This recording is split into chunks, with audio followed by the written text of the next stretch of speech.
Pour les plus jeunes, il est important de noter que Jean Gabin n'est pas uniquement le nom donné au chien dans la série, c'est avant tout le prénom et le nom d'un acteur connu et reconnu du cinéma, adulé par ses pairs, par la critique et par les... Le cinéma a beaucoup perdu, le 15 novembre 1976, jour où il s'éteint pour rejoindre les étoiles. Jean Gabin et Alain Delon, deux amis, deux gros égos?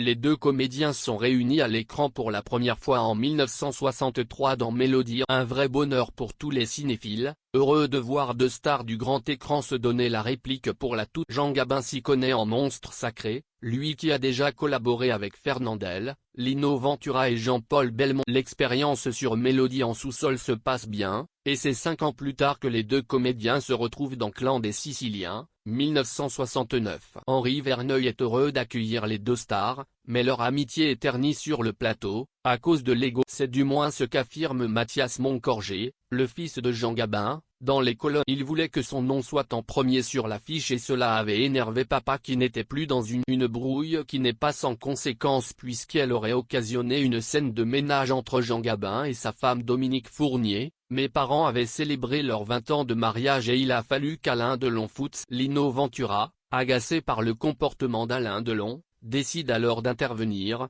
Lino Ventura, qui adorait mon père, l'a appris et a déboulé à Rome, alors qu'il n'y tournait. Il est allé voir Alain Delon et l'a menacé de lui en coller une s'il continuait. Une intervention efficace puisque le comédien parvient à calmer les tensions. Finalement, il a eu son nom au même niveau que les autres acteurs. Alain Delon était-il jaloux de son ami?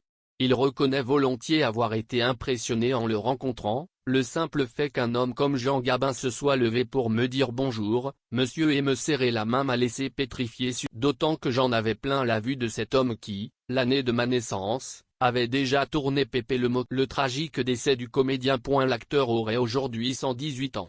Mais en novembre 1976, il laisse échapper son décès. Quelques mois seulement avant son décès, il préside la première cérémonie. 2 semaines plus tard sort le film L'année sainte, de Jean Giraud. Cela marque d'une part sa dernière apparition en public, et d'autre part sa dernière apparition sur grand écran. Il doit tourner dans Le Chat et la souris de Claude Lelouch, mais ne peut malheureusement pas réaliser ce souhait, puisqu'il est touché par une leucémie. Il meurt à l'hôpital américain de Neuilly-sur-Seine. Ses obsèques se tiennent le 17 novembre suivant, au crématorium du cimetière du Père. Elles sont retransmises à la télévision, une foule considérable se retrouve pour lui rendre un dernier hommage. Un acteur angoissé qui rêve d'avoir des enfants.